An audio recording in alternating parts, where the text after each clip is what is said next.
Hey, good morning, everybody, and welcome back. Welcome back. Good morning to you. If you want to share your thoughts this morning, you can do so at 513-873-7134. Good morning, good morning, good morning. Please like and in particular, share today's show.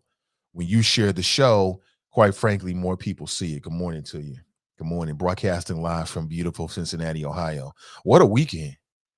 What a hell of a weekend, man. I'll tell you just a little bit about my weekend in just a couple of minutes. But first, today's show, I want to talk about a couple things. Like, will you abandon your car if gas prices go higher? Gas is like 5 right now. If it gets to 8, are you going to abandon your car? There's got to be a limit to this, a threshold to this. Like, this is painful. And it's like so many people got all that CARES Act money and now it's going straight out the door to the energy barons.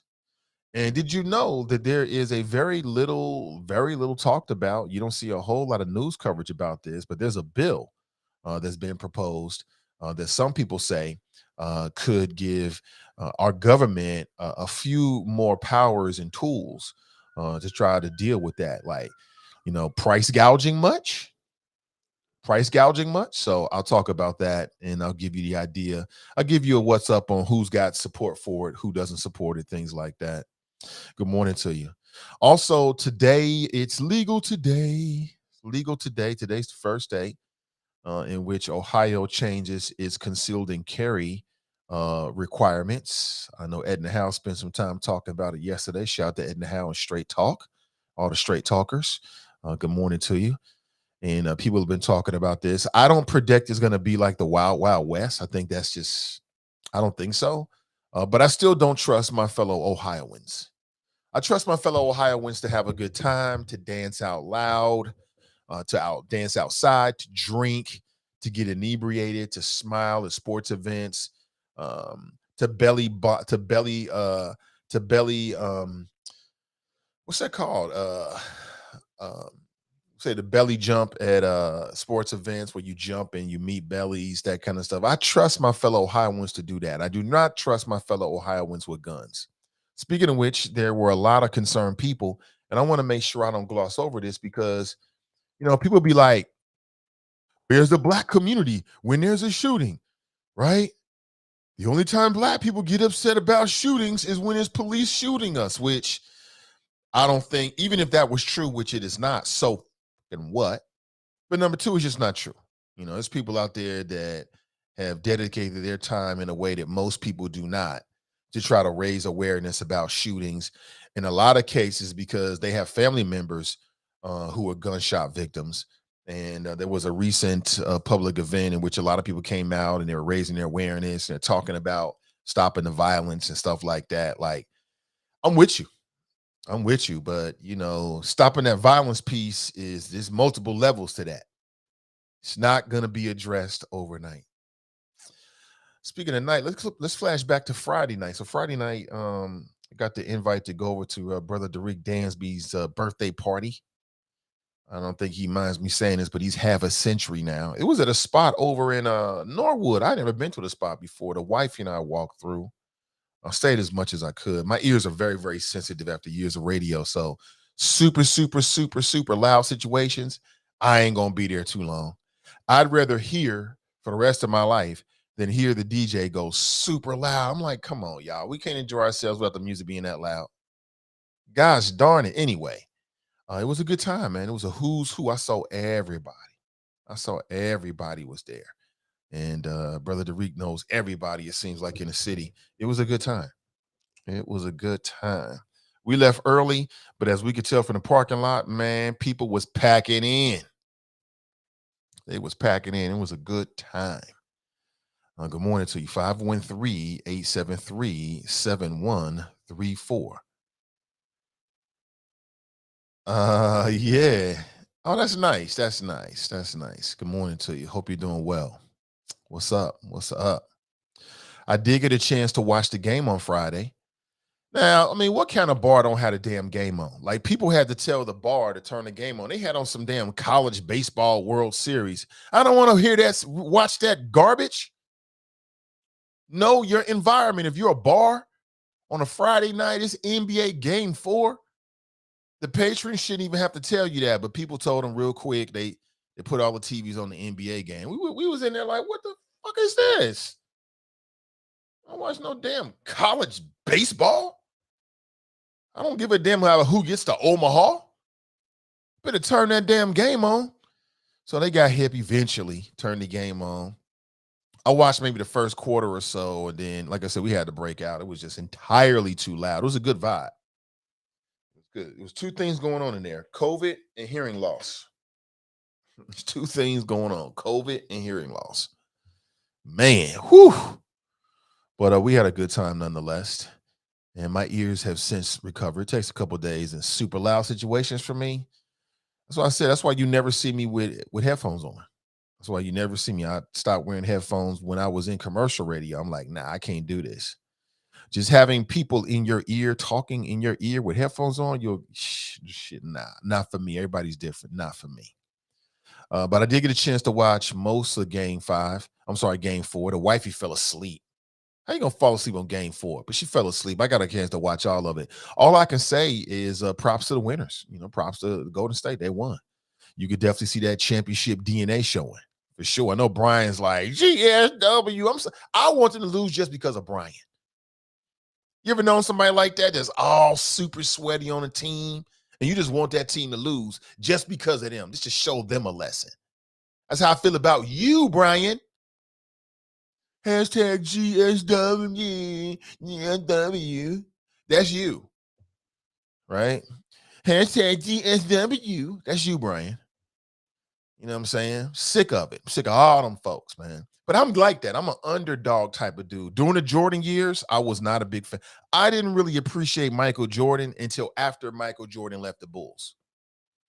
I'm just not a front runner. I like the underdogs. Let them young bucks get a chance. But they got to win it. And Boston fell apart in the last few minutes. They fell apart. Launching fucking threes. I said, what the fuck is this, man? I want to see a game. Oh no. But hey, to the victor goes the spoils. And them young boys, if they lose if they lose this series, they're gonna look back on game 4 like, gosh darn it, I should have set a screen. I should have set a screen. But it was fun nonetheless. It was fun to watch nonetheless, man. I'm looking for 6 at the most, hopefully 7 games. I wish they could play the 11 games. That would be dope. Play until the end of July. I'd be cool with it. Give me something to watch, man. Good morning to you. So we'll see. I think game 5 is tonight. So we'll see what happens back in Golden State. And the fanboyness is just these sports announcers just don't have shit else to say. He's just like Kobe. He's nothing like Kobe. He's like Steph. And Kobe is nothing like Steph. And LeBron is nothing. These are unique basketball players with their own set of skill sets. But that's what sports media does. They have to have something to talk about. So they have to come up with these comparisons and would he be greater and all this kind of shit. Basketball has to be played on both sides of the floor. You just can't be great on one side and be one of the greatest players of all time. That's just me. But I'm a little different. Hashtag DSW. Gosh darn it. Good morning to you. 513-873-7134. If you want to share your thoughts. Is there a threshold? Like for instance, like I don't know about you, man, but I'll be looking at that gas like, damn, y'all tripping. And these gas prices is gonna squeeze people, at the bottom and the middle the most. Like, those people out there, man, they bank account, they'll raise an eyebrow like, this shit's getting kind of high. But it's not, they ain't really feeling it. It ain't no big deal to them. You know what I'm saying? Ain't no big deal at all. And I'm gonna fill it all the way up type of dude. I'm gonna fill it all the way up type of man. I like to fill it all the way up. When I go to the gas price, the pump, is what I'm saying. Ladies, get your mind out the fucking gutter. Get your mind out the gutter. I'm saying when I go to pump gas, I like to fill it all the way up. All of that, give me $5. I'm not doing that shit. I'll be right back tomorrow. Be right back tomorrow. So I fill it all the way up, ladies. It just wastes, it saves you time. Saves you time and energy and shit. And that's the most precious commodity. Good morning to you. 513-873-7134. Brian writes, speaking of fanboys, Cleveland. That was iconic. You can't even compare the two, but they gonna do that. They gonna try to do it. Anything to pull down LeBron James, who was the only billion-dollar current basketball player, by the way. I don't know if y'all watched his podcast. He does a podcast called The Shop. It's okay. It's okay, but they can't really get into it. You know what I'm saying? Because LeBron is there and he's got a public image, but he brings together an interesting group of people. I have not watched the entirety of his podcast. And if you're somebody into sports media, this will give you an indication of just how much the world of sports media has changed.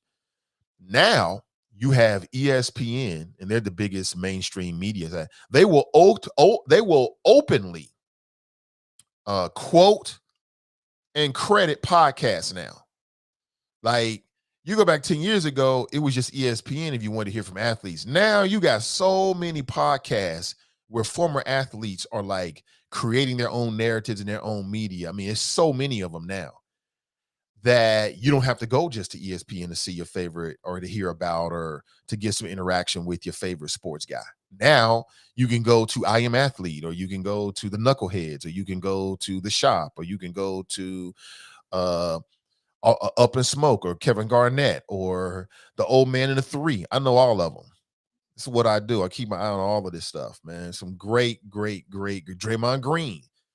It's like so many dudes got these podcasts now, so you get a chance to hear straight from them, unfiltered from the sports media. And what I noticed for years and years and years until recently is that they wouldn't quote and credit the podcast. Now they're saying, hey, on this podcast, and it's giving them extra content to talk about. It's just a whole nother world. Speaking of fanboys, Cleveland, this is for you. Yeah, I mean, that's a great story, even away from basketball. Born in the Cleveland area, you leave. Cleveland was so upset that was burning your damn jersey. Like, who else in basketball who's ever done that? You get drafted by your hometown. That's number one, which is kind of luck because not every city has an NBA town close to it or near it, or you know what I'm saying? You get drafted. You're the golden child. You're the king. You're the chosen one. You try so hard to get Cleveland to a championship, never can get over the hump. You leave. You go to Miami. You win 3. They teach you how to win. You go back to your hometown after they vilified you, burning your jersey and whatnot. And what do? You go up against a dynasty in the Golden State Warriors, get down 1-3, and come back and win. Come on, man. Come on, stop it. Stop it, Brian. That's not fanboy. That's just like, shit.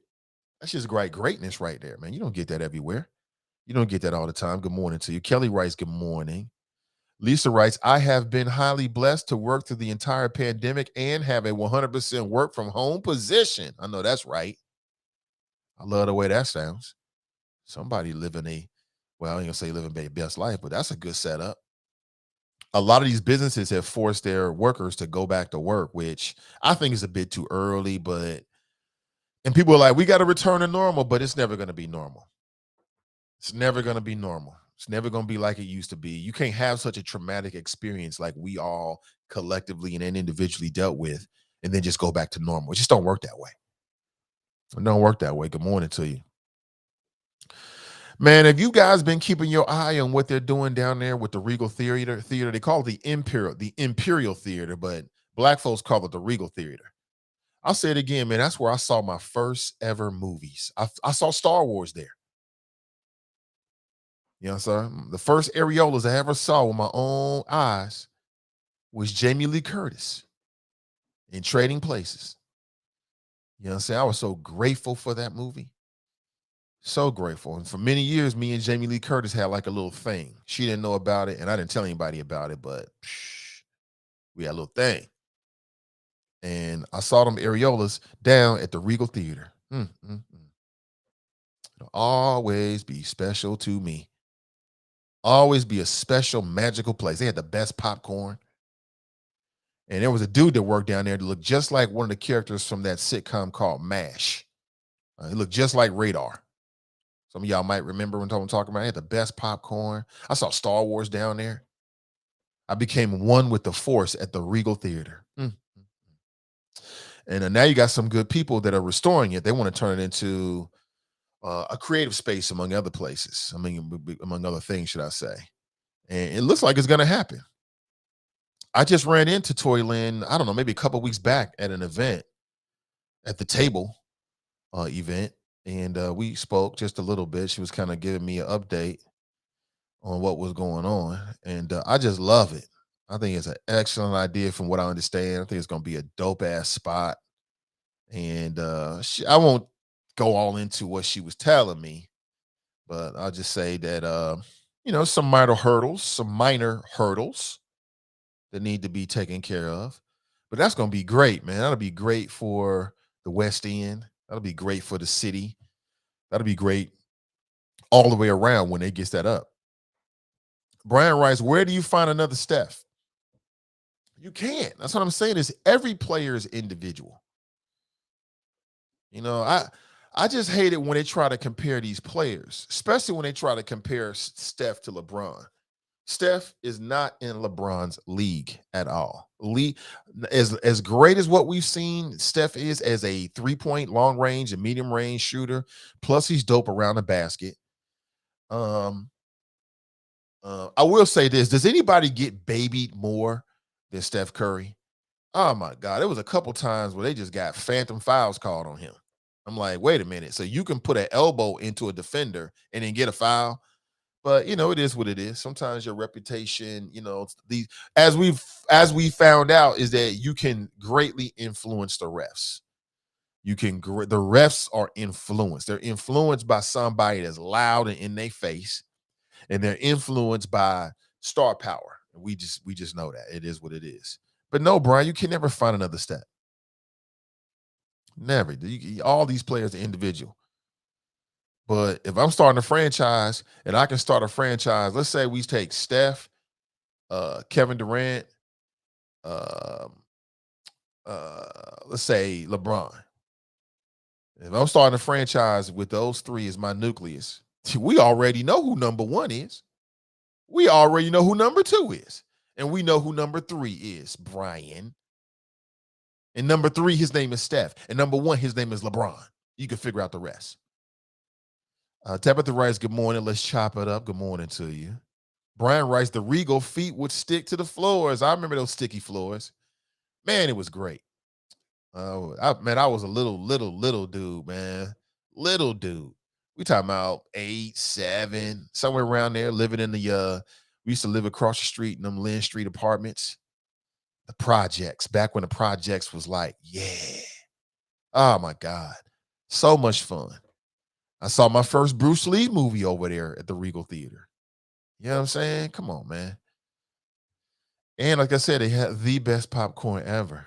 Shabba writes, morning, Nate. Happy my house was so Afrocentric growing up. I had the privilege of seeing Pam Grier's breast and coffee instead of Jamie Lee Curtis. Damn, I'm jelly of you, Shabba.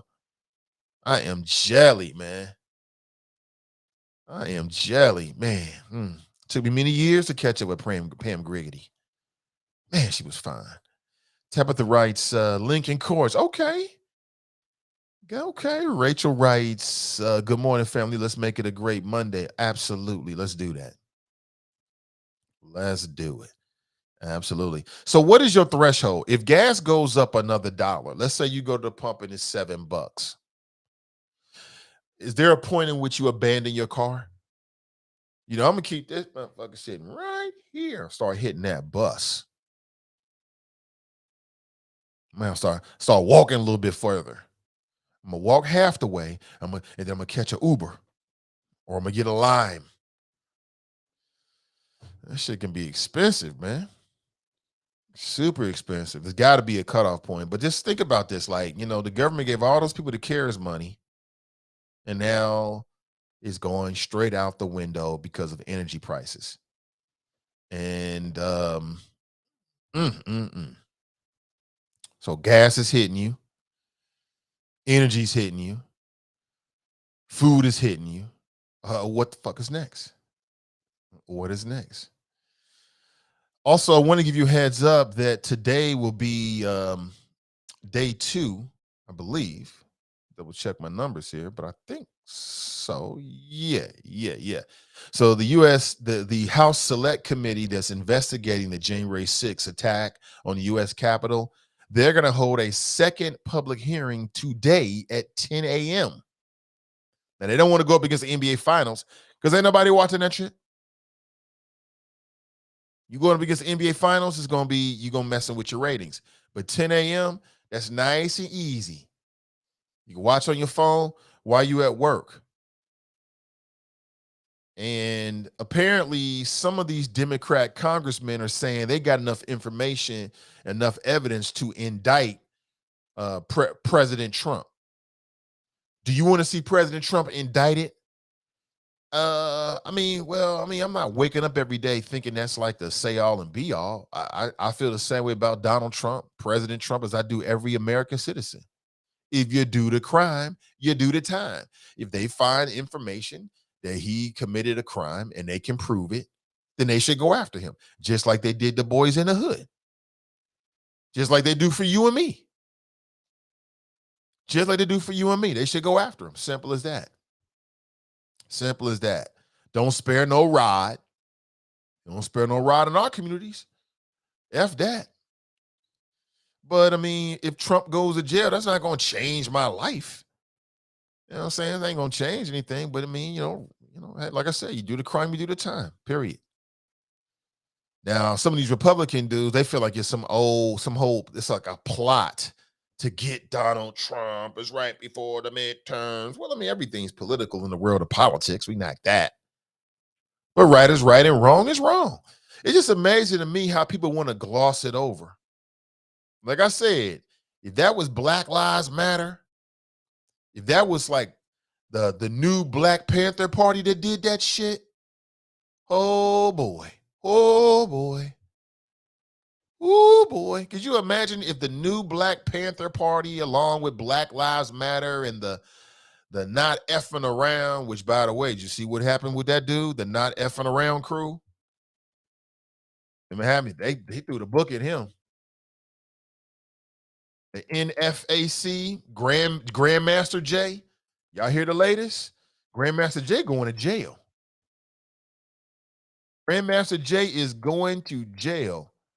The NFAC, which stands for Not Effing Around Coalition. It was like a group of armed Black and brown folks that would go to some of these public demonstrations and face off against these white supremacists.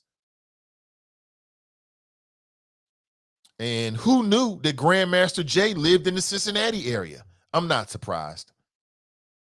Yeah, he lived in the Cincinnati area on the low. Yeah, they ain't messing around with Grandmaster Jay because apparently they're saying that he pointed a gun. He pointed a gun at officers. I don't know if you ever done it before, but like going back, like whenever there was like a serious like threat for social unrest in the city of Cincinnati, all you had to do was go downtown and then look up. And at the tops of some of the buildings, you would see members of law enforcement with high power rifles. Now, why do you think law enforcement was at the top of buildings in downtown Cincinnati with high power rifles? Well, for two reasons. Number one, so they could see what was going on. I'm sure being at the top of a building gives you great intel and a great vantage point. You know, everybody walkie-talkied up. And then why was they carrying weapons? In case you Negroes got out of hand, your ass was done. You was donezo. I've seen it many, many times. You know what I'm saying? It's I guess you just get used to it after a while. You know what I'm saying? Here you are down on the streets. You look upside above the court building. You see all these people with rifles looking down on you like, yeah, I could kill you if I wanted to. So that's what the scene was, right? And allegedly, and not allegedly, Grandmaster Jay pointed a weapon at some of those officers. I believe were they in Louisville? I think they were in Louisville. It was members of the U.S. Secret Service and the Louisville Metro Police Department. And they were on top of the Jefferson County Grand Jury building.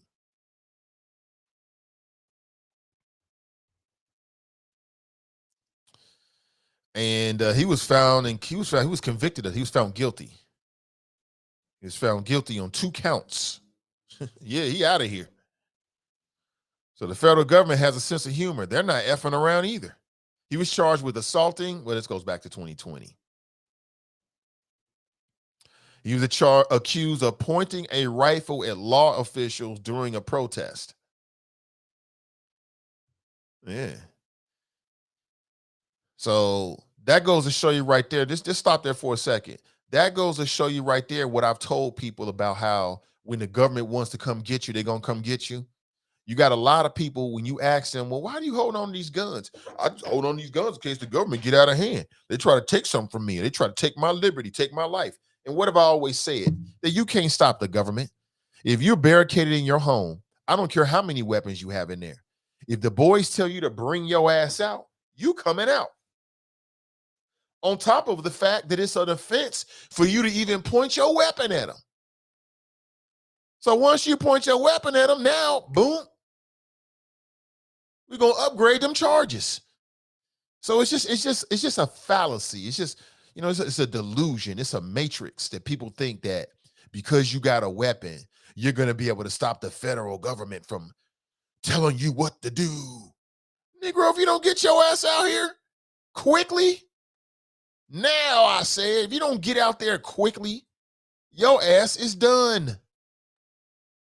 You are done. That's how they got Grandmaster Jay.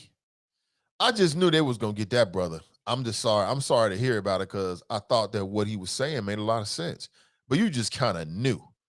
Black man run around here with a gun? Come on, yo. They was waiting for you. They was waiting for you. Now, did they have video evidence of him pointing a gun, or was it just eyewitness testimony? I don't know. I didn't follow the trial that deeply, but I don't know. That is his ass. That is his ass. And where's hip hop? Hip hop ain't got shit nothing to say. Nothing. Grandmaster Jay was out here riding for the community. He got knocked. And nobody's saying, or should I say, none of these big time stars, at least in public anyway, are going to come forward and say a damn thing. Looks like they got his ass. So sad to see that. Sad to see that about that brother, man. It's very, very sad. What's the moral of the story? I think you know. I think you know. Good morning to you. Somebody's talking the BP on Winton and North Bend. Is that J. Raj? I saw that he posted online that he owns a second BP. May Rice, we need to boycott gas stations for 2 days. All gas stations except black-owned ones. Man, I'll tell you what black folks need to do. What we need to do is to get out ahead of the curve and start rethinking our lives so that we can lessen the impact of fossil fuels in our life. That's would be the smartest thing we could do. The smartest thing we could be doing, if we can afford it, would be looking at hybrid cars, electric cars, getting away from fossil fuels, thinking about walking more, thinking about the bus, thinking about other forms of transportation. You know what I'm saying? I keep looking at these little scooters, right? These little Lime scooters. And I'm like, shit, that might be cheaper. That's what we need to be doing. We need to be thinking ahead of the curve. You know what I'm saying? Solar, as much as we can do, and everybody can do this kind of shit. But I'm just saying, if you can, that would be smart. Because we have no control over gas prices. And every time you bring up gas prices, man, you can always tell when somebody's on some dumb shit. Show me somebody who's like, yeah, Joe Biden, he should do something about the gas prices. And that tells you right now this person's on dumb shit. Either they're just not too bright. They're just not bright. Like they think a president can just like make a phone call and change gas prices. Or they're trying to lie to you. They're trying to push you and and obscure the truth or some dumb shit like that. But anybody that says that is ridiculous because, as I've said before, I think I was talking with Black Russia last week. I'm like, well, if Joe Biden can control the gas prices, why doesn't he just make the gas prices lower? That would benefit him and his party. You know what this man said to me? Because he's not smart. Okay. Because he's slow. Oh, okay. Sure. Gotcha. Gotcha. Makes perfect sense. Let me see. Louisville. I'm sorry about that, Brent. Rachel writes, they are trying to make an example of Grandmaster Jay, but the folks who killed and tear up the Capitol on January 6th gets a slap on the hand.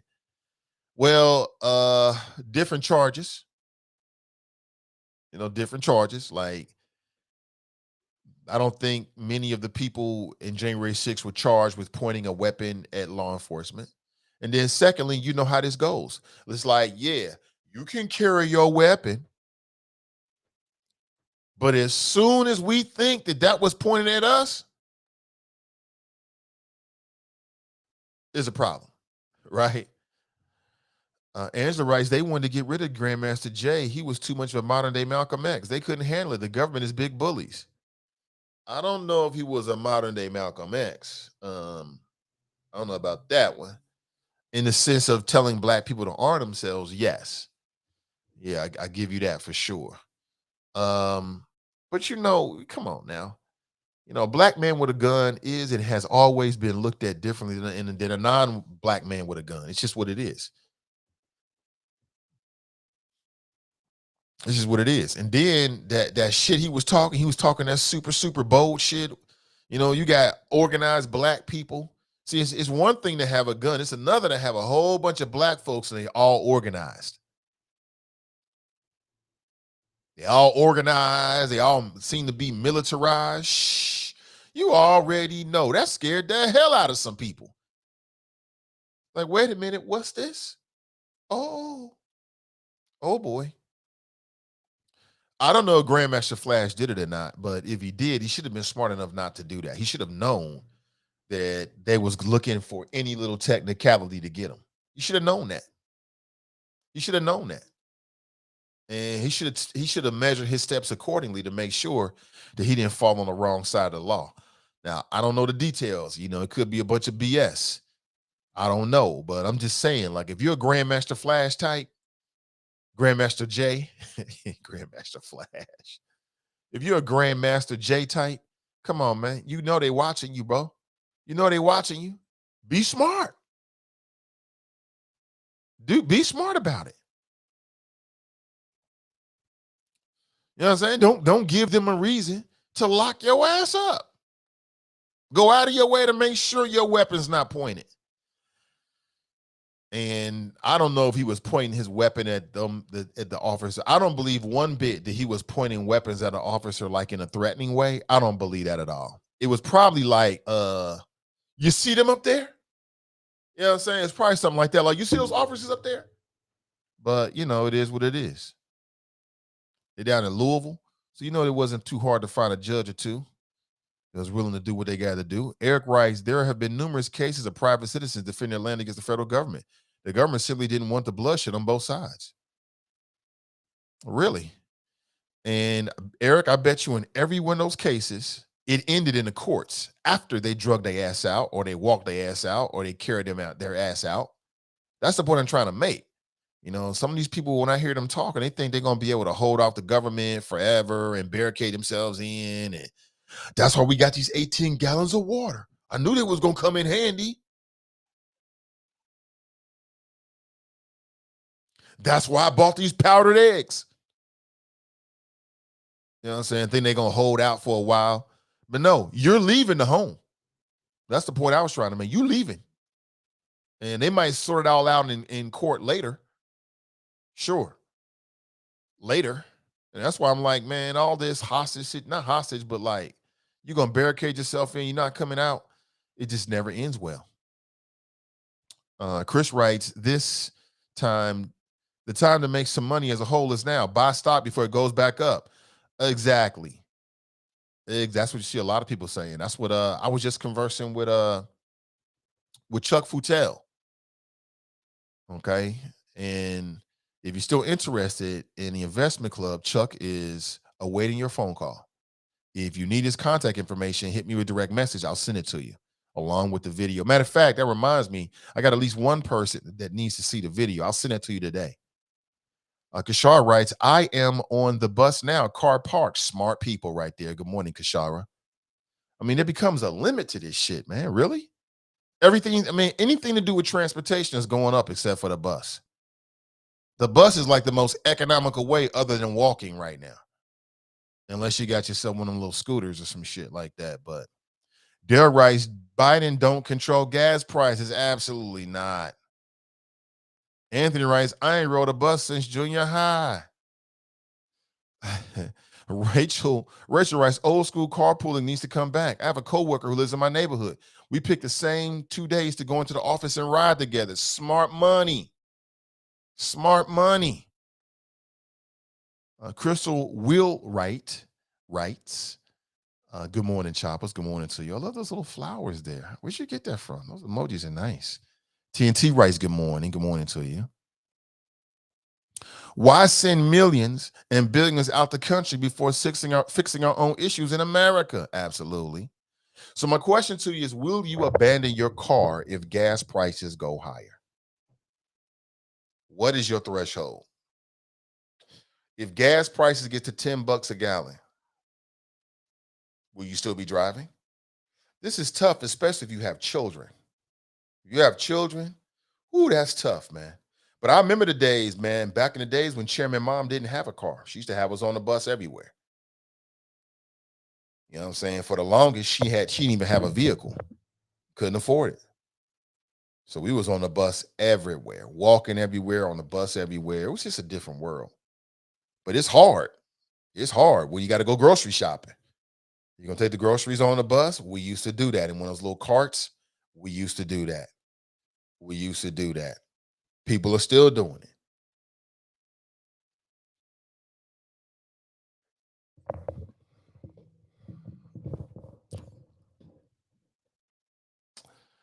If the popo wants you, you will either come out in handcuffs or a body bag. Absolutely. Sister Iris in the house. She writes, good morning, good people. Saw her over the weekend. It was great to see her. Anthony writes, I'm more worried about a bunch of heel jack bubbas coming through our neighborhood one day on a suicide mission. Yeah,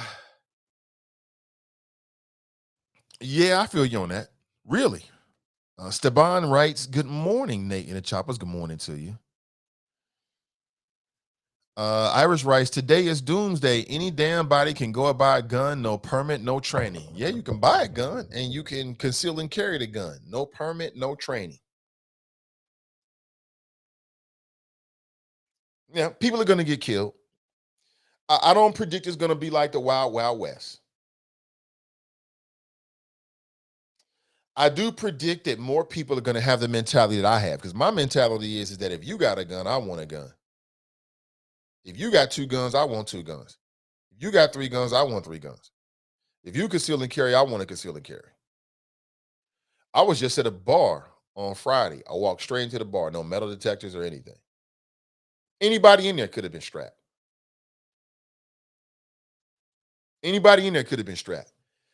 And these days, people have a different mentality when it comes to pulling that weapon out. Like, people will pull that shit out because they get into an argument. You know what I'm saying? They'll pull that shit out because they get into a fist fight. You know what I'm saying? Get to squeezing the trigger, people start running. But when you're in a closed environment like that, what you gonna do? So that's why I predict that the numbers of people that have weapons, the numbers of weapons purchased are probably gonna go up over the next year, especially if we see some really publicized examples of people exercising their Second Amendment right. I mean, look at how these Republicans work. So they know how to do things. So a year ago, within the last year, what they do, right? Right? What they do? Now Ohio is just like Florida in the sense of stand your ground. They passed stand your ground first. Then they passed the so-called constitutional carry law. Right. So Now you don't have the same duty to retreat. And if there's any kind of issue with the courts, there's more of a burden on prosecutors to find you guilty.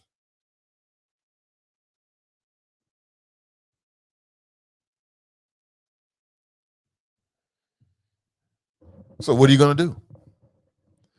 Because I still want to go out. I still want to enjoy my life. Shit, I ain't going to stop making moves and doing what I do in the world. What are you going to do? You're going to get trapped. You're going to start strapping up. That's what's going to happen. TNT writes, I'm just traveling less. Okay. Gas gets to what? $9 an hour. I'm a gallon. $9 a gallon.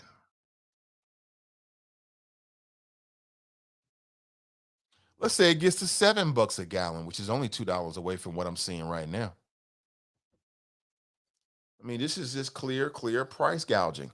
The people there, the OPEC nations, the energy barons, they are squeezing us dry. Simple as that. They're making billions of dollars in record profits. If you doubt what I'm saying, then Google it. Google it. These articles are it's well documented. They're everywhere. You can find them if you Google them. The energy barons are making big money right now. Like, I don't make money off of oil. I don't make money off of energy, like not that kind of energy anyway. So I'm not seeing any of the profits, but it is what it is. Angela writes, at $10 a gallon, hey, I'm on the bus smiling like Chester Cheetah. LOL, that's right. Rachel writes, if gas gets to $10 a gallon, I am calling Uncle Clifford for a second job. Tessie writes, good morning. Good to see you, Tessie. Tanika's in the house. Janice writes, it's already the Wild Wild West, shaking my head. Brent writes, the bars in Cincinnati got metal detectors. No, I was saying the bar I was in, most bars do not have metal detectors. So what happens is, I think you're not supposed to take a weapon into a bar. Maybe they might have changed that in the state of Ohio. I think they changed that. So you mix alcohol with people's emotional and instability and mental instability, and you got a recipe for disaster. You really do. Dale writes, Nate, did you see the incident in Idaho where police arrested a number of men have hidden the back of a U-Haul during gay pride parade? No. Let me look that up right now. Gay pride. Hitting the back of men. What the fuck was they doing? Send me a link.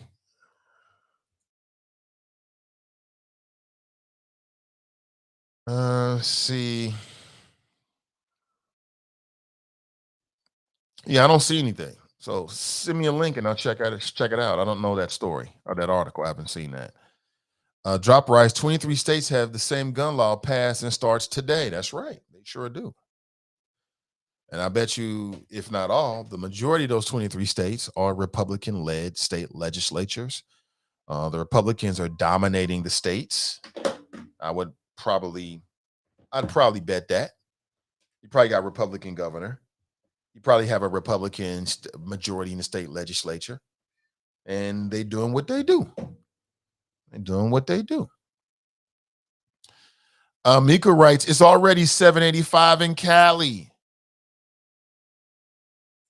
Good morning. If you don't want to be shot by someone carrying a concealed weapon, legitimately leave people alone and stay out the dope game.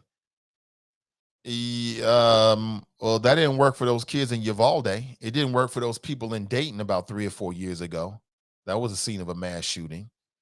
I mean, this idea that danger and violence won't find you it's just not true. Like, typically, you don't have anything to worry about, but we've seen too many examples. Too many examples. Eloise is in the house. Good morning, Eloise. Good to see you. Good to see you. Some large nightclubs do have metal detectors, but most bars do not. I think it's just cost prohibitive, costs a lot of money. Good morning to you. I had a friend of mine who moved away from the city over the weekend. She packed up. I think she packed up like Saturday morning and left.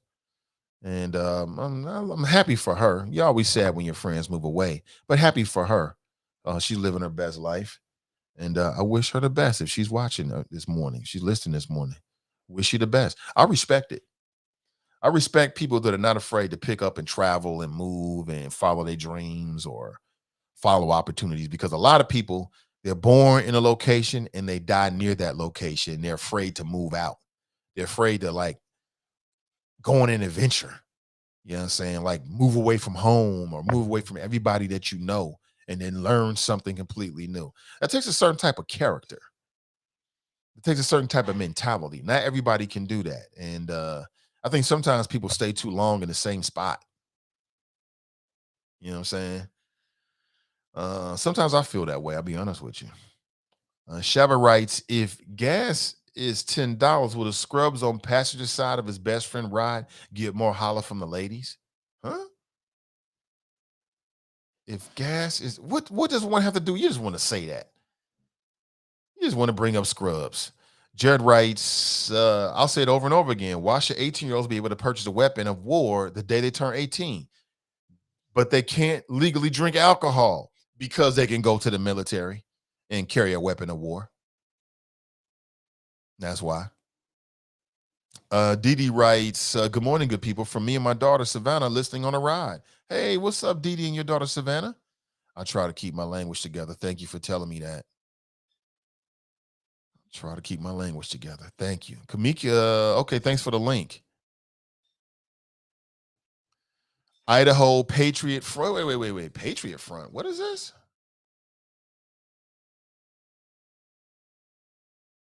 What is this? Patriot Front leader among those arrested near Idaho Pride. See here. Got a call coming in. Let's take the call. Hey, good morning. Welcome to the show. Hey, good morning, Nate. This is Brent down in Dallas. How are you doing today? I'm doing great, Brent. Good morning to you. Welcome. Good morning, man. Just out here in my garden trying to get to it. Temperature's already 85 degrees on our way back up to another possible 100-degree weather, but definitely the heat indexes will be 105 plus. So, yeah, just trying to stay cool. I just want to talk about gas, guns, and the Great Migration, Okay. if you don't mind. Yeah, let's get into it. With the gas. Most cities outside of your big cities like New York, DC, areas like that, really aren't meant for public transportation, or the way the cities, even with Dallas to a certain extent, the way the cities are laid out, it's meant for, Americans with the love affair of the vehicle to get on the road and to go to their jobs, sometimes sitting, an hour to 2 hours in traffic. I had a friend when I lived in Atlanta would spend 2 hours in traffic each way, which is just, to me, absolutely insane. But, of course, it's going to affect the, people on the lower end of the spectrum. And here, just to give you an idea, the places where people who mainly work hourly service jobs, the cities where they work in, they cannot afford to live in. So they don't have a choice but to make that half-hour commute in order to get back and forth to work. So it's and the way the public transportation is set up, it only goes to certain segments and certain sectors. So you might have to catch a DART train and then get on and wait for a city bus to take you there. But there's still certain areas where there is no DART train. That's the public transportation train, or city buses to even get them to where their jobs are. So, man, they're going to be the ones who definitely feel the pinch in this. And, you were talking about before with Biden and with gas prices and everything, the only way we're going to have gas prices like Venezuela, like Saudi Arabia, like Iraq, and all these other autocratic countries is if the United States nationalize the oil and gas supply, which will never happen because far too many people, left, right, and center, are capitalists first. They want to make that profit. And if ain't no profit in it, they always trying to get rid of it. And that's what they've done. Goodness, even with school buses, back home, it's no longer ran by the school system. They contract that out because there really wasn't any profit in it for the school district. Just pivoting to the guns topic, I don't know if you heard about the story. I think I posted in a friend's page, where in Atlanta Hartsfield Airport, where TSA allowed a guy to go through TSA security with a gun, knowing he had a gun in his bags. And by the time it came up for review, they tried to find the guy, and he was gone in the wind.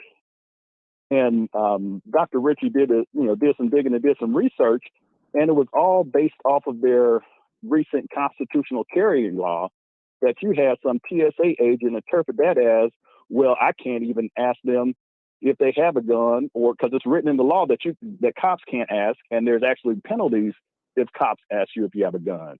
So that's the crazy part of the laws, and the nuanced parts of the laws where people really don't discuss. They get so caught and butthurt about the Second Amendment, but they don't look at the details. And we know that the devil is always in the details of all of these different legislation pieces that go through, because they're not written by the legislators. They're written by the lobbyists that then pass it on to their preferred legislator, whether it be left, right, or center. And just one last thing you're talking about with the, people just getting up and moving. One thing I'm doing with my son is that we're going back and just looking at history. Schools should teach history, but we know they're not going to teach our history. They want to limit our history to sports and entertainment. So right now we're checking out the Great Migration, which happened between 1915 and 1970, where over 6 million people over that 55-year time span moved from the South to to west, to LA and Oakland, up north, Chicago, Detroit, Cincinnati, St. Louis, and then on the East Coast. So we're going through this book called The Warmth of Other Suns, and that's SUNS. But it's telling stories of the Great Migration, and it just gave me an idea for our reunion that's coming up in Arkansas, because our family was involved in the Great Migration. A lot of my family are from Arkansas, and they moved to out west, Chicago, California, St. Louis, Springfield, Illinois, Detroit, Cincinnati. Got family still there in Cincinnati. So, you had the Great Migration from north to south, and then over the past 15 years, you had the reverse, where people now are moving back from the north to the south, to reclaim lands that were once theirs. And conditions have improved, but not as much to make even more Black people try to move back there. But yeah, man, Nathan, it's so amazing with gas prices, where people speak in ignorance, and that's what it is, pure ignorance or outright. They know, but they want to deceive enough people to let them know that that they won't even focus on the gas gouging that these corporations are doing, whether it's gas, whether it's food, whatever it is. They're gouging, they're price gouging us, because they're trying to make up for those 2 years where their profits wasn't so good. So unless Biden threatens, executive orders or investigations into it, them companies ain't gonna do right, because they only are concerned with their board of directors and their shareholders. That's it. They don't care about anything else. So, Nick, that's all I got. The sun is coming up here. We're an hour behind you guys, and I'm already sweating. So I got to get my vegetables watered. So right, you Brent, have a good day, and enjoy the show as usual. All right, thank you, brother, and thank you for the flows. That's Brent No problem. down in Texas. Appreciate the brother. It's Brent right there, 513-873-7134. And he talked about price gouging. Have you heard of the Consumer Fuel Price Gouging Prevention Act? I'll say it again. The Consumer Fuel Price Gouging Prevention Act. It was passed early this month. I think it was passed back. Matter of fact, it was passed later in May, like late May was passed through the House of Representatives along party lines. No Republicans voted for it, and I think 4 to 5 Democrats voted against it. So purely a partisan bill. So most of the Democrats supported it, and all of the Republicans did not support it. So what does it do? The Consumer Fuel Price Gouging Prevention Act would grant the president authority to issue emergency energy proclamations and make it illegal to increase gas and energy prices in excessive and exploitive ways. You tell me that's not already illegal? It would also expand the FTC, that's the Federal Trade Commission's power to investigate and address possible price gouging by oil and gas companies. You tell me this is not already a thing? I mean, this is a no-brainer. It is facing an uphill battle in the Senate. Probably is not going to get through the Senate because of the current makeup of the Senate. But again, here's another example of legislatures proposing something to address a problem. It passes the House of Representatives with no support from Republicans whatsoever. And more than likely is going to get stalled out in the Senate because of those same political forces and that same mentality. And what I would say is, from what I read, that's a no-brainer. I thought the president could already do this. I mean, what see, what we learned, family, and Brent spoke about this. There are some industries that are sort of like insulated from whoever the president is. The energy, the oil and gas industry, the financial industry, too big to fail, Wall Street. It don't matter who the president is. They are insulated. They're going to make their money. And the politics of the game has already been rigged in their favor. So are we suffering from price gouging? I mean,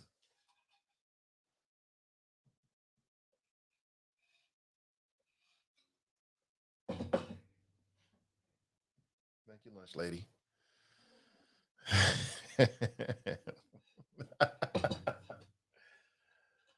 Oh, man. Oh, man. The Consumer Fuel Price Gouging Prevention Act. I'll say it again. It would grant the president, that would be Joe Biden, authority to issue emergency energy proclamations like, hey, this shit too high. Yeah, we're going to put a cap on this. And make it illegal to increase gas and energy prices in excessive and exploitative ways, which sort of open-ended, and would give the FTC the power to investigate and address possible price gouging by oil and gas companies. You're telling me they're not already doing that? And there's a big split. The Republicans, they always say the same thing. This ain't going to really do nothing. This ain't going to really stop anything. So why try anything, right? It's the same arguments they have about gun violence. Well, these proposals wouldn't have stopped this latest situation, so why should we do anything at all? It's the same old rhetoric. It's the same old rhetoric. And then some people are saying, well, oil and gas, big oil is being unfairly targeted. Shit. You and me is being unfairly targeted. You know, darn well that the price of gas, it don't have to be no damn $5. They're doing that because they can do it. You know, daddy needs a new Maybach. You know, that money's going straight back to the energy barons so they can buy new yachts. So they can buy a new home in an exclusive gated community to further insulate themselves from you and me. So they can put caviar on crackers, you know, buying drugs, buying rare Jordans, you know, for their kids and shit to play basketball in, you know, shit like that. That's what's happening. But tell me what you think. I mean, does that sound like a good idea? I mean, you don't have all the details in front of you, obviously. Matter of fact, I will post this online. I know smart, intelligent people like to look at shit for themselves, right? You can check it out for yourself. There it is. It's on YouTube, and I'll post it here on Facebook. You can check it out for yourself. Good morning to you. 513-873-7134 if you like to share your thoughts. But you don't have to. I got this. Man, this is another story, another example of how we are living in the last days of common sense. When I saw this story, and I've been sitting on it for about a week or so now, but I want to share it with you. Today seems like the right day to share it. Man, How many people out there have ever played the lottery? You know, when you hear about the jackpot being into like the billion, the hundreds of thousands, I'm sorry, hundreds of millions of dollars. You know what I'm saying? The jackpots, $200 million. What happens? Everybody runs to go play that shit. Why? Because you want to hit that big money. Shoot, you might retire. You might retire. Right? You walk in there and tell your boss to kiss yo, you know what? I'm out of here.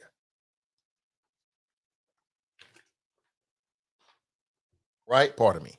Right? For a lot of people, hitting the lottery is life changing. Let me throw a number out at you. Let's say I told you that you hit the lottery for 10 million bucks. You retired, right? You bring home what? 7.5, 7 after you pay Uncle Sam? Because you got to pay Uncle Sam. You're not going to be able to enjoy that money if Uncle Sam's on your back. So go ahead and pay Uncle Sam. You got 6.5, 7, we'll say 7 million bucks. Right? Would that change your life? Yeah, gosh darn, that changed almost life of most of the folks in this room right now. If anybody's listening to this show and you're like, ain't gonna change my life, Negro, you need to call me. You need to call me now. How's you listen to this show and you ain't heard, what the hell? Direct message me if anybody is listening to this show and $7 million is not gonna change your life. We need to get closer. We're not close enough. I want to take you to North Carolina, where a man named Michael Hill was convicted of killing his girlfriend, Kiana Graham, in North Carolina. Apparently, they got into an argument. They were staying at a hotel. They got into an argument because he caught her texting another man.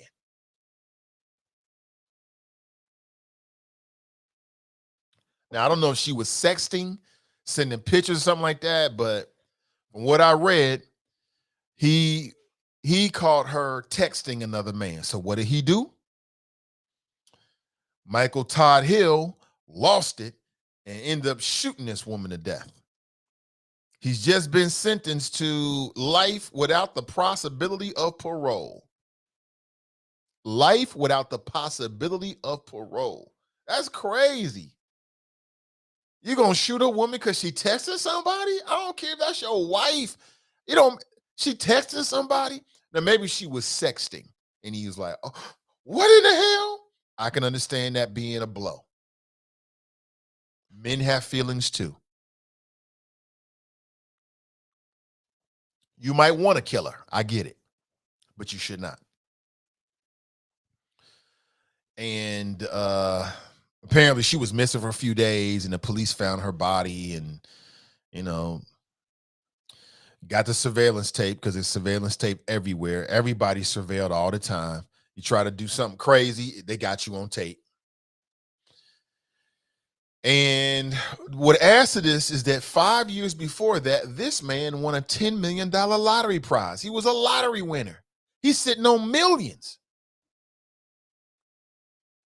And can't spend, well, I guess they can put some of that on his book. So, shit, he might end up living good behind bars anyway. He won $10 million back in 2017, has now been sentenced to life because he killed his girlfriend because she was texting somebody. Now, family? And what? Can you imagine? I don't know. I just can't imagine being that upset about it. I mean, hey, you want to text your friend or whatever he is, go right ahead. I've got things to do. I just don't see it. I guess he just lost it. Maybe he was like deep. That's not love. That's not love that would do. That's like something else. Some of that possessiveness shit. I'm possessive. I own you and all this kind of shit. So you sitting on 7 million, 5 million, whatever's left. You've changed your life with the lottery. And you're going to flush it all away for that. I'll tell you, my friends, we are living in the last days of common sense. Like, there's nothing about that makes sense to me at all. Nothing at all. This is a real story, by the way. I'm not making this up. Jeffrey writes, yeah, put $1 million on his books. Right. He'll be the richest inmate ever. 10 mil, and you flushed that down the toilet because she was texting somebody. I don't care if you call her sexting somebody. Like, so what? Right? I don't get it. I don't understand. I can understand you having some intense words or maybe a tense conversation. I can understand that. But I think he shot her in the back of the head, I believe, is what I read in the article. Anthony's got the right attitude. He writes, if you're already crazy, money won't change that. Correct. You know what, Anthony? You're right. He was already crazy. The money didn't change it. Could you imagine that? Crazy. Good morning. Welcome to the show. Good morning, Nate. How you doing this morning? I'm doing great. Is this Chris? Excellent. Yes, sir. Good morning, Chris. I'm out getting my walk. I'll get my walk in. I appreciate the flows while I'm walking. Oh, that's beautiful, as hot man. as I'll get out. I'm calling because you asked who would retire at $7 million. I would not. I would not leave my job. You wouldn't leave your job? Or I wouldn't stop working. Okay. Now, my 9 to 5, I'm like kind of iffy on. I may stay there for like another year or two, and I'm 40. But why? Was that trigger some price benefits of the for you or dollar. something? Okay. Here's why. My daughter just turned 18. 18 years ago, I was looking at how much it costs to raise a child with nothing extra, just the basic clothes, not the food, basic clothes, and public school. And for 18 years, that's $275,000. That was 18 years ago. Also, if you have $1 million 20 years ago, if you have $1 million and did nothing with it, you just lived your lifestyle, that $1 million will only last for 12 years. So, and that's the way I look at it. That's the way I looked at the dollar. It's not knowing what to buy, it's respect for the dollar that people don't get, and what it's gonna do for you in the future. That's if you knowing what it can do, what it can't do. That's if you did absolutely no investing at all. $1 million would only last you 12 years, and that was 40 years ago when I was looking at that. So we already see inflation over the past 20 years. We've seen inflation twice. We're in one now. That you have to think about as well. So that price, those years probably went down. So that's why I would never, unless I hit 100 million, like 200 million, like when it's up to 4, yeah, but not anything under 20. No. Okay. Because you're gonna need that. Even if I did not invest it before I die, it'll all be gone if I didn't invest it. That's why. Living the same lifestyle. Nothing extravagant, but that's exactly why. All right. All right, Chris, anything else? Yeah. 9:30, I'll meet you over at the steps. I won't be there at 9:30. You talking about over there in Eden Park? Yeah, I was joking with you. Man, Okay. I can't tackle those steps yet. I just started walking. Oh, you get to them soon. You get to them. You get to them. I only go up. I never go down. I only go up. I go up around the art museum. It's a nice little perfect trail. It takes you about 15 minutes. Go up the steps, through the parking lot, around the building, and then back down to the steps again. Boom. That's about 15 minutes. Do 3 of those. Do 2 of those. You good. I'm good with the little inclines that I do right now. I can't handle steps yet. I've been actually a good part is over there in Amberley Village. have a walk around the park, Never been like there three before. times around. 3 times around, it's a mile. And then they got a trail that if you go further, it's like 5 miles. They got a little workout section where you do sit-ups and push-ups. Oh yeah, it's lovely. But all right, I'm gonna get this in. I need to save my air for walking. All right, Chris, Not take it talking. easy, man. Later. Yeah, most def. I ran into Cam Hardy. I hope you don't mind me saying this. I ran into Cam Hardy. Come on in here, boy. Say good morning. I ran into Cam Hardy, and he was saying, Good morning. Good morning. tell the people how I whooped you in 2K over the weekend. I beat him one time. You did. You had Kareem Abdul-Jabbar I couldn't stop him. And Giannis. And Giannis, yeah. And Chris Middleton. And Chris Middleton, yes. And David Robinson. And David Robinson. Anything else, son? Today I'm gonna beat him too. Oh, you gonna beat me again today too? Mm-hmm. We'll see. We'll see. All right, go get ready, man. I know what team I'm going to use. I know what team you're gonna use too. What? With Kareem Abdul-Jabbar. What team? All-time Miami Heat. Okay, we'll see. What you gonna use? I don't know yet. He loves. Don't use the all-time Bucks. No, I won't use that. I don't want to use that team. He loves to play with his daddy. 2K. I don't know why. I don't know. Let me think about it. I'm on the air right now. Yes. Yes.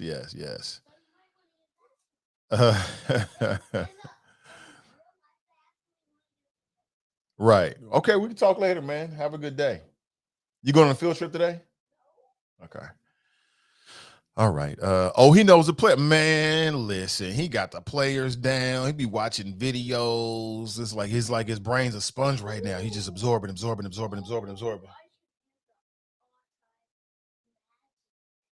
All-time, that's my team. The all-time Magic is my team. Okay, then. I'll play it back. I don't mind playing that. I'll beat you with them again.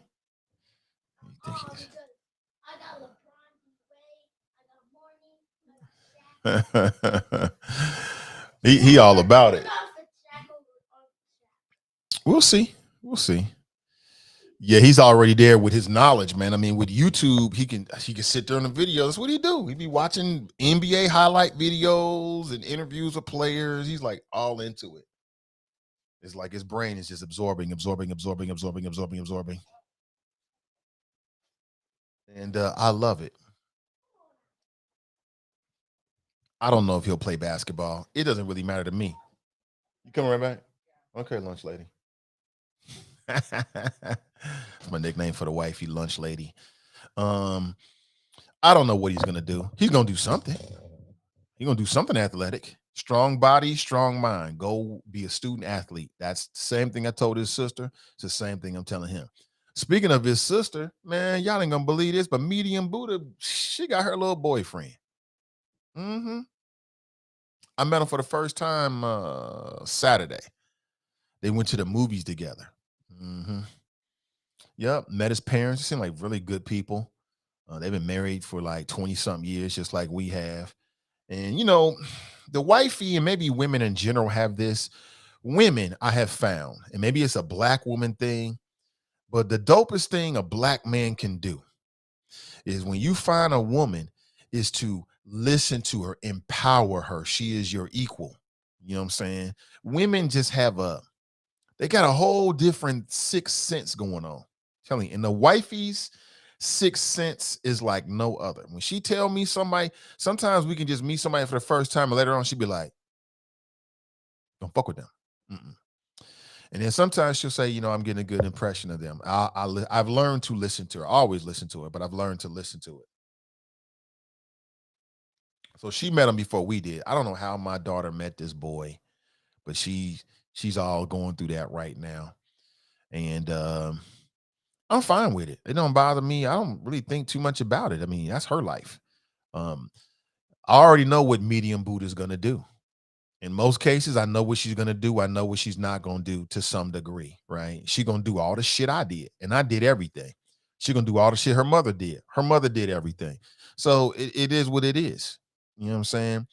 I don't really, some parents, like my job is not to stop my daughter from having sex or to be all over her and shit in terms of who she's with. I've already laid the foundation. I've already lit it. We lived it. You know, it was the way I interacted with her mom, the way I treated her over all these 17 years. You can't come in now and try to tell them what to do. She ain't going for that. And I don't need that. I don't need it at all.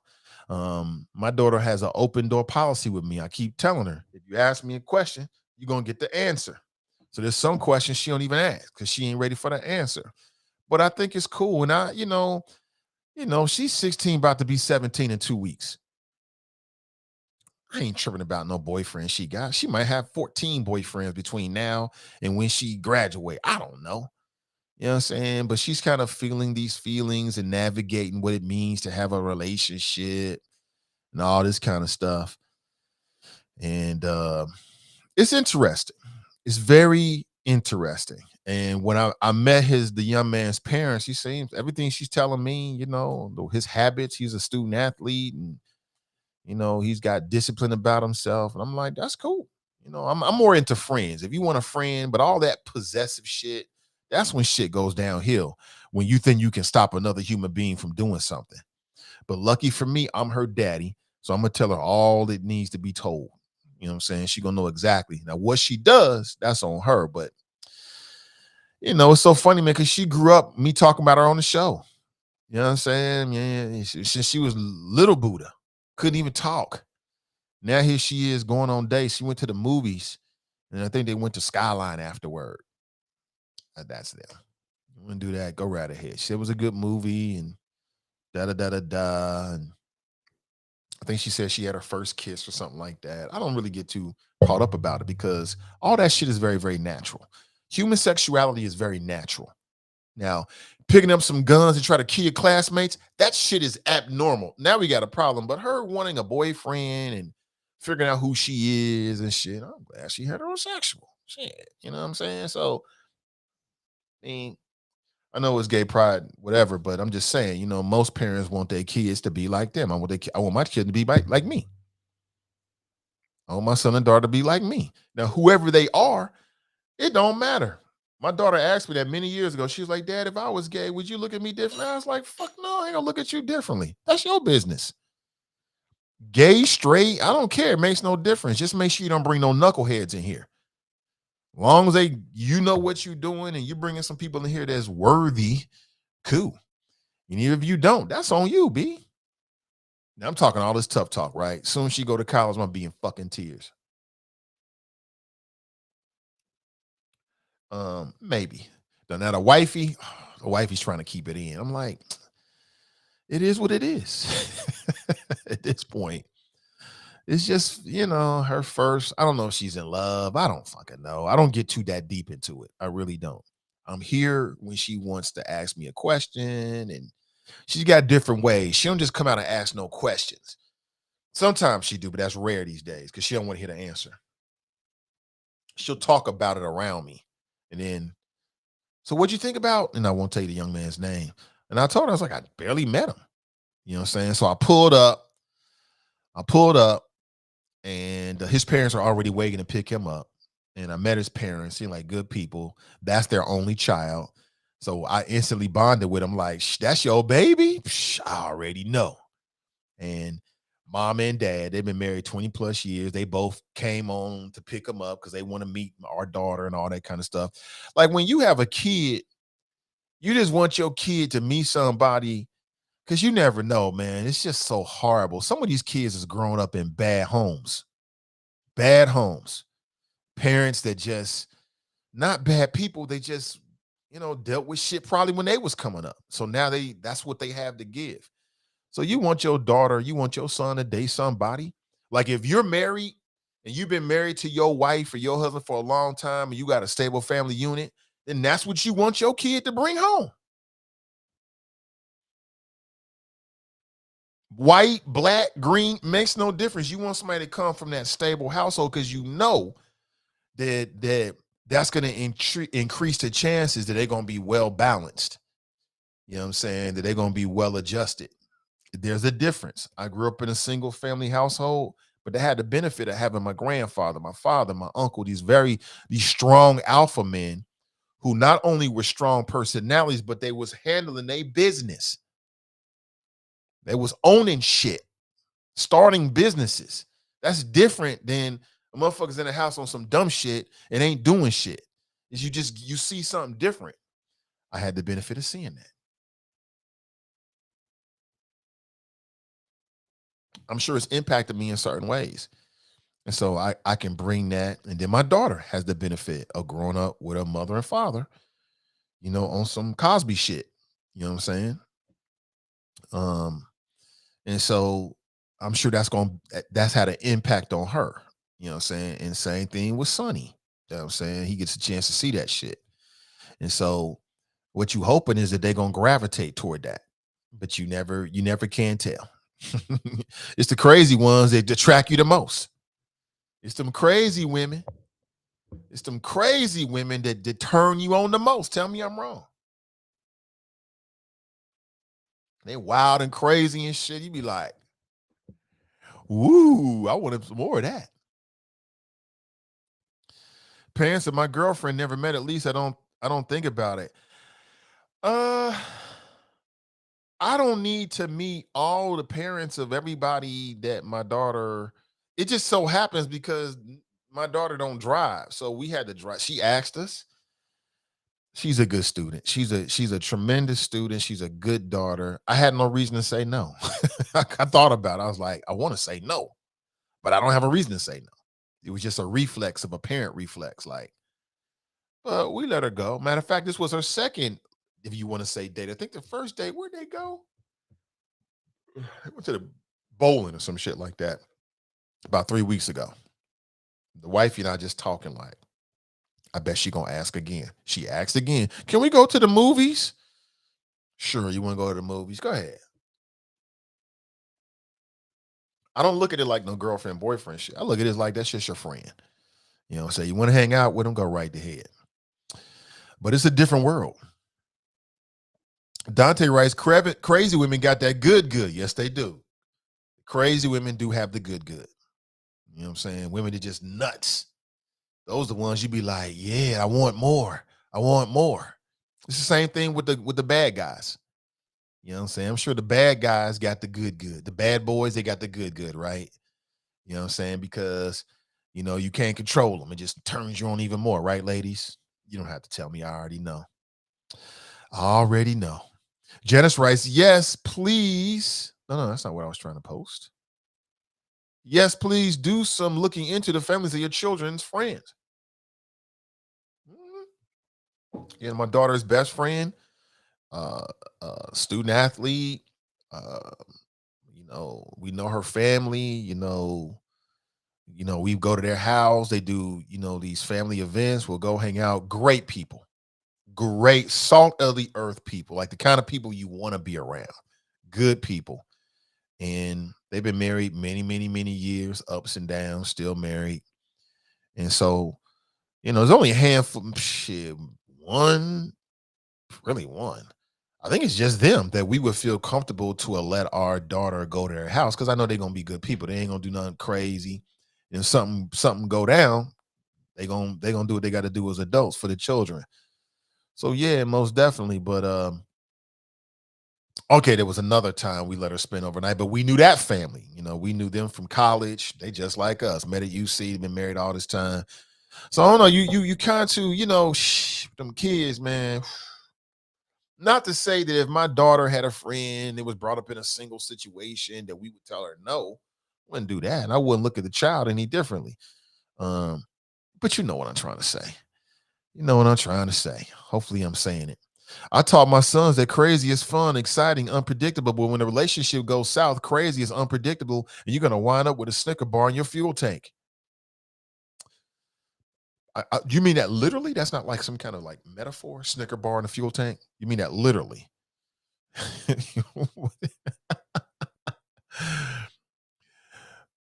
Mr. Tanika writes, I'm sad Medium Buddha has a boyfriend. She was just 2, right? She was just fucking 4, picking her up like this. And oh my gosh, she was the sweetest child you could ever imagine. Telling you, I was telling some of our friends, I don't know what it was, last year, like, man, my first child, my daughter with my wife, Medium Buddha was the easiest child ever. I don't think it's been any, I don't even remember raising the little girl. She was so easy. I don't remember her ever really crying. Potty trained like that. Self-contained child would get her little shit, like playing with her blocks, and was good. Everything I told her to do, she did it. Like, hey, what you need to do is this. And she would go do it every time. Now she a teenager. I can't do it to get her to do a goddamn thing. Gosh, she was an easy child. I can't imagine a child being any easier. She was the easiest child to raise ever. I'm telling you. Only thing she couldn't do was watch herself.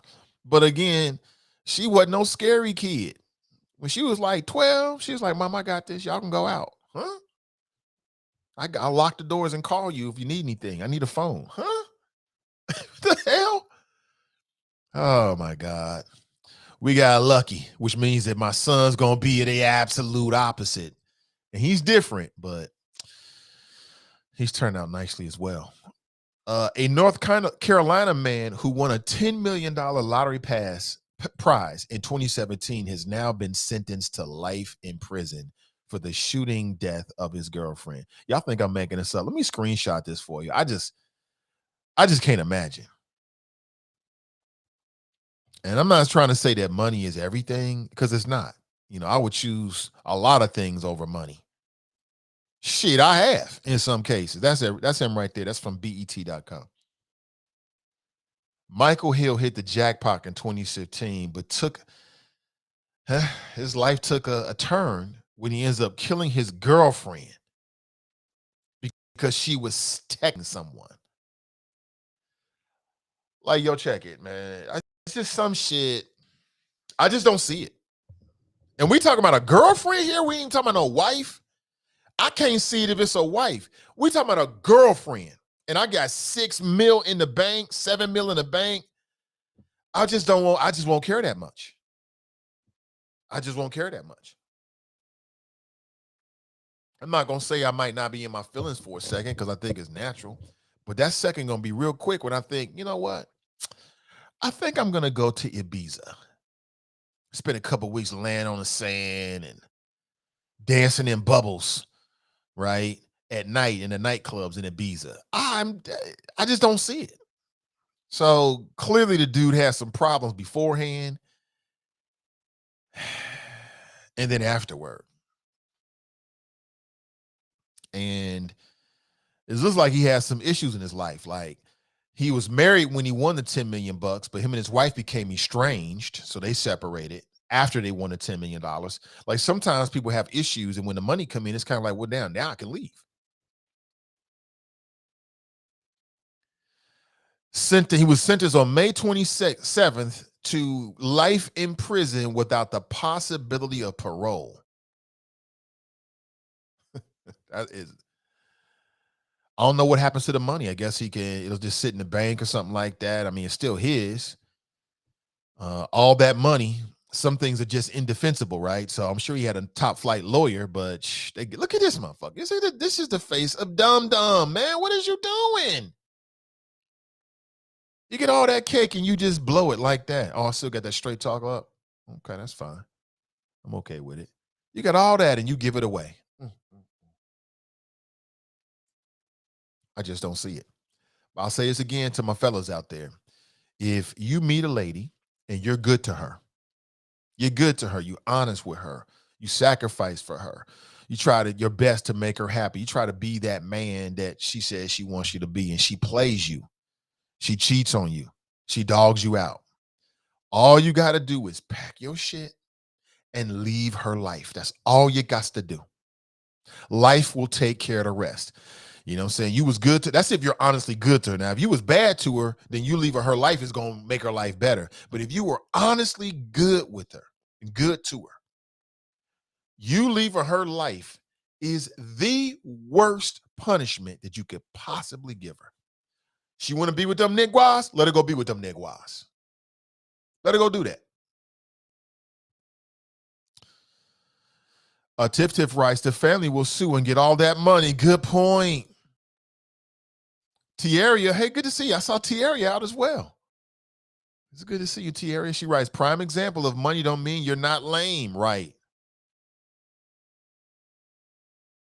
Lisa writes, $7 million, I would have been like Nino Brown with the chick and the champagne, cancel her and buy another one. We don't want to talk about buying women, you know, live in a world of sexual trafficking, human trafficking, but I get your point, Lisa. And look, I don't even now have $7 million. I'm single.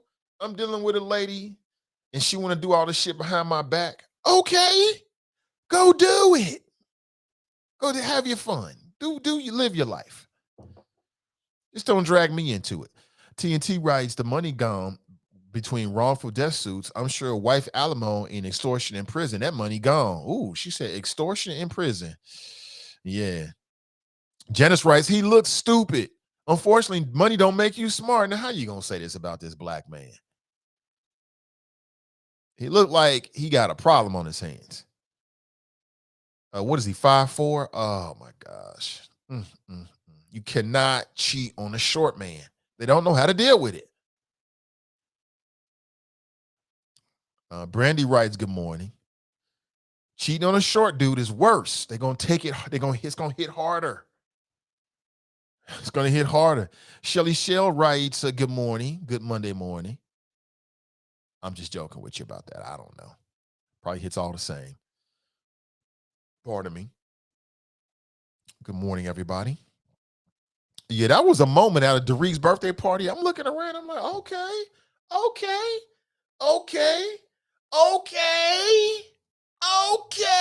Everybody was walking through there, man. All the folks was walking through there. That's the first time the wifey and I have been in that spot. I like it though. I mean, I can see ourselves going back. It was something different. We always looking for different spaces and, you know, in Cincinnati to go to.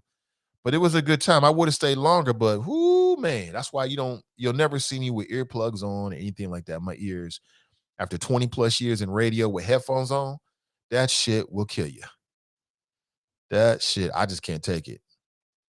Brent writes, I taught my sons that correct. Oh, I read that already. I don't know. You know, by the time I get to where my son is, it'll be 10 years from now. I'll be even older and wiser, and even better shape. I'm not gonna be like some of these cats in Cincinnati with your cheese coney body. It's not gonna be me. I ain't going for it. Walk around here looking like the living embodiment of a cheese coney. That will not be me. Okay, I ain't going out like that. So I don't know. My attitude toward my son will be the same toward my daughter. You know what I'm saying?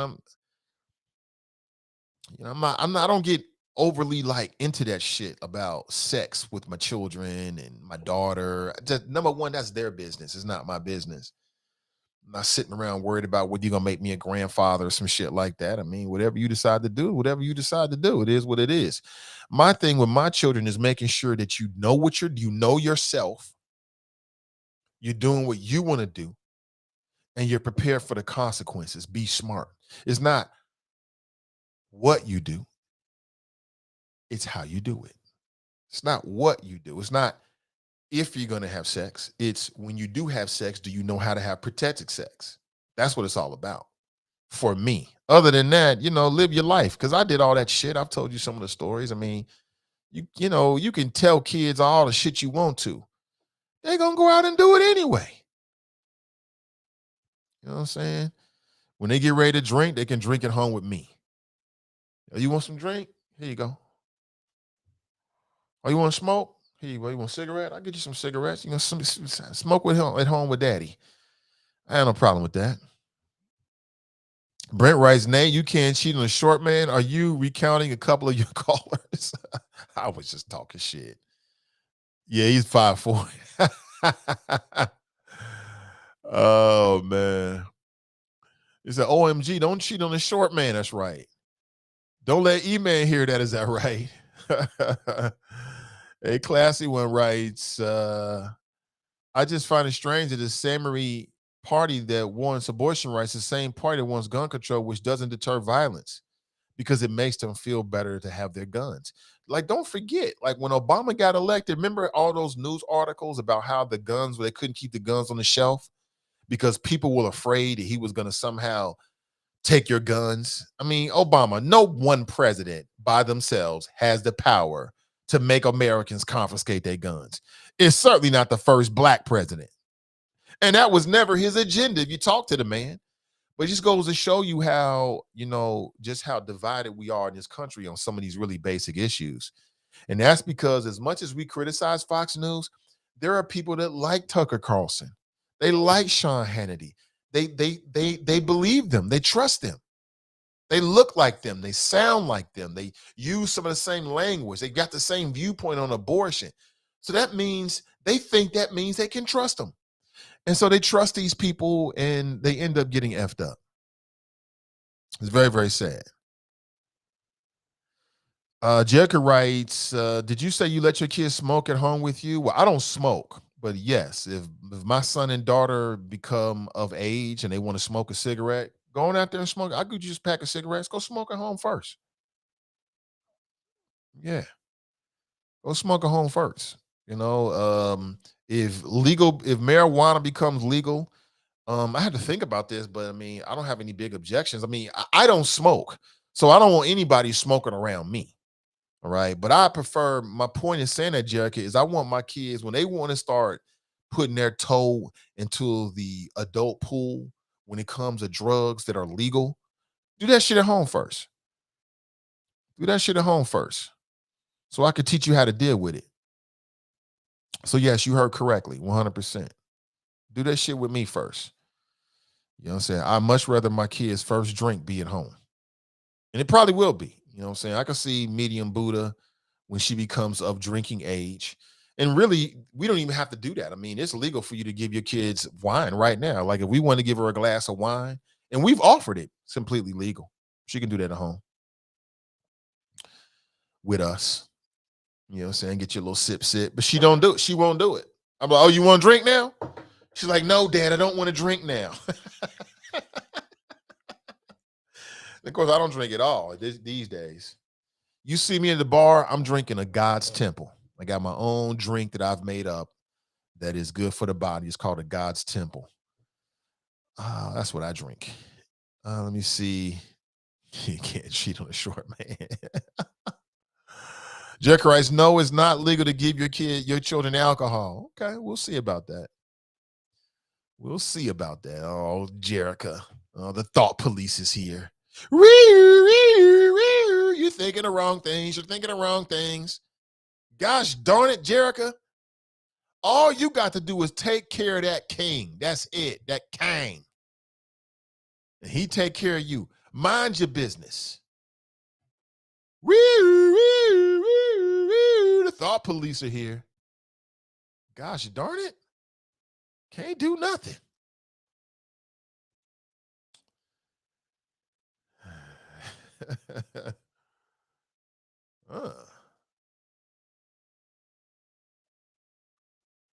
31 Patriot Front members were arrested with riot gear after a tipster reported seeing people loading up into a U-Haul like a little army.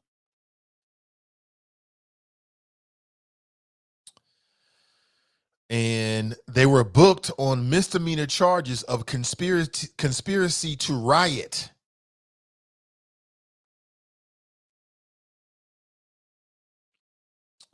Thomas Ryan Russo of Grapevine, Texas, has also been identified by the Southern Poverty Law Center as the 23-year-old who founded the group after the deadly Unite the Right rally in Charlottesville, Virginia, back in 2017.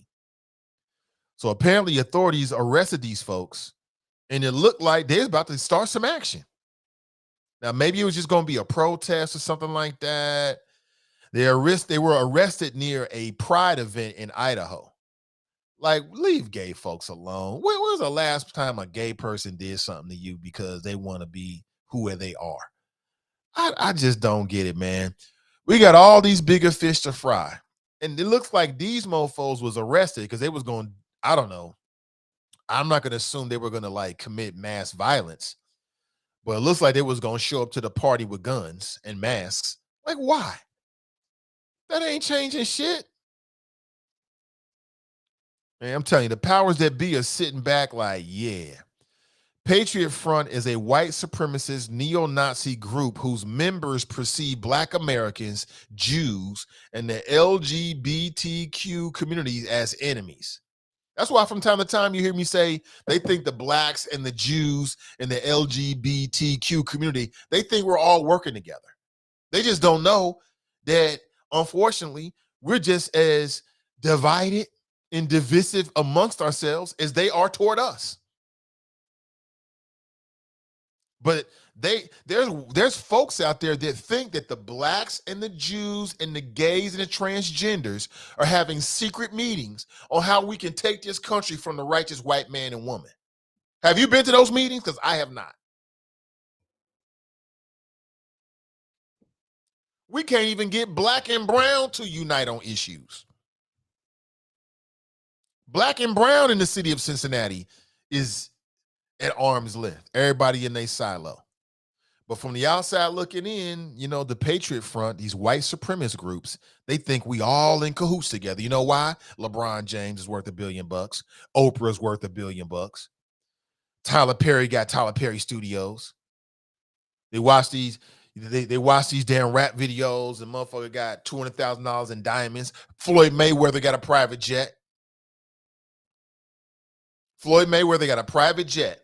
Who, by the way, Floyd Mayweather is the greatest boxer of all time. You know, when it comes to social issues, Muhammad Ali. When it comes to boxing, Floyd Mayweather, right? Why?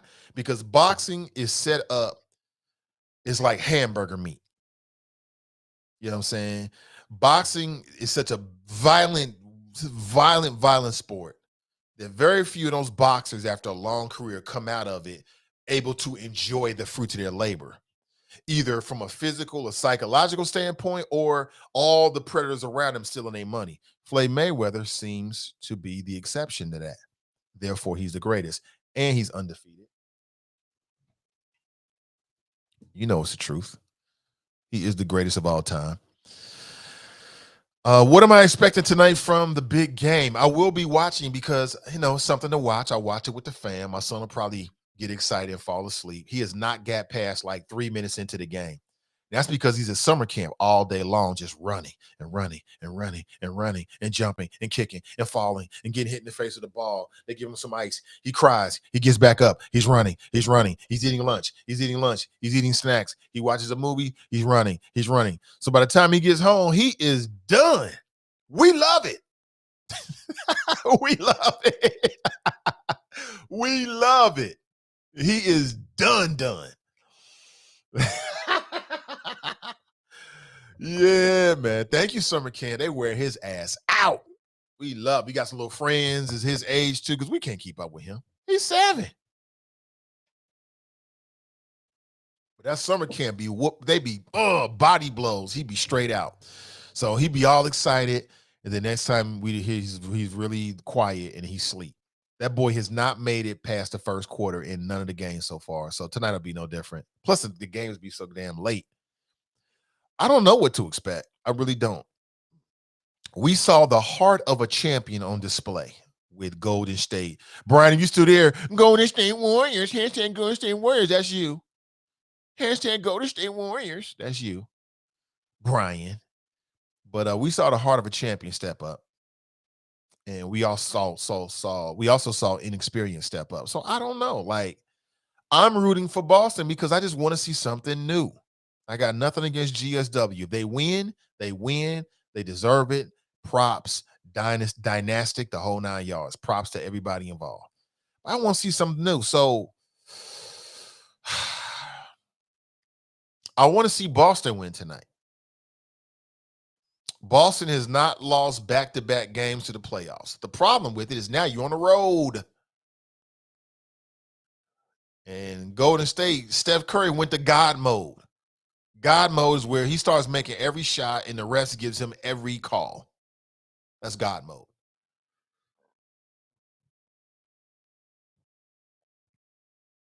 So we shall see. I don't know. It should be fun. It'll be fun. Let me see here.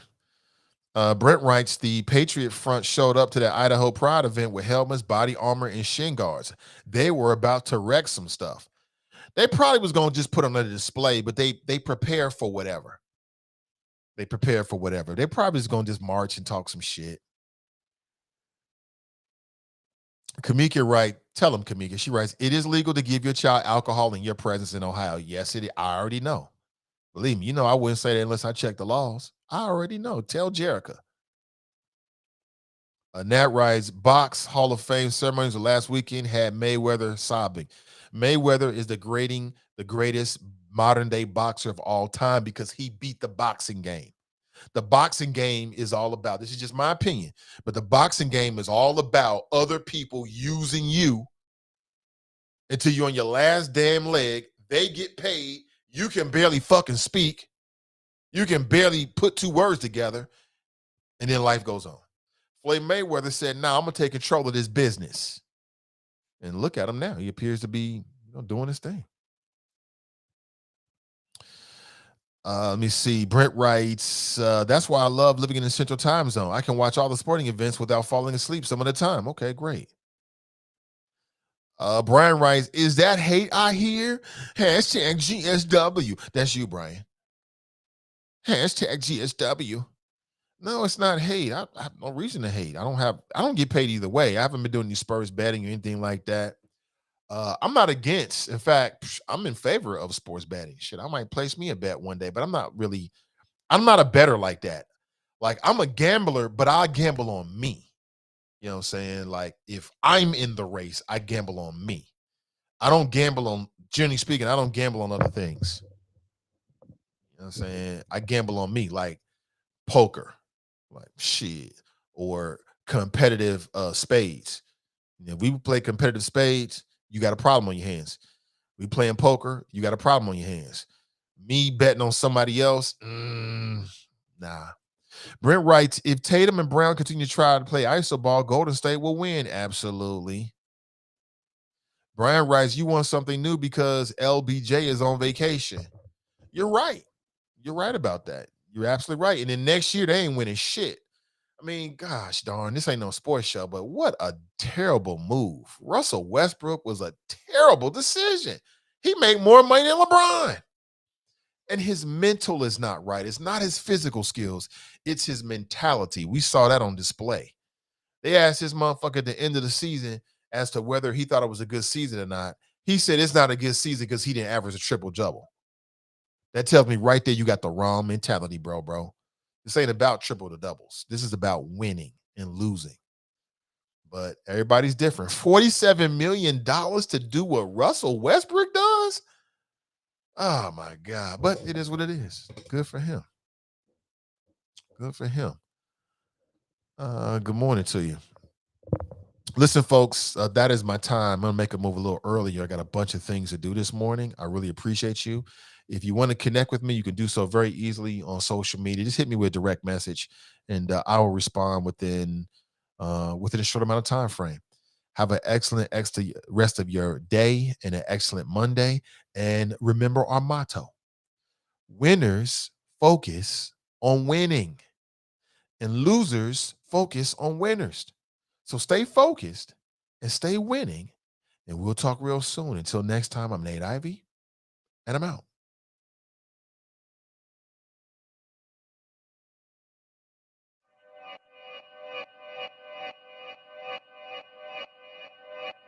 Yeah. Talking to my mirror like I love you so much. Curving on my critics like I heard you, so what?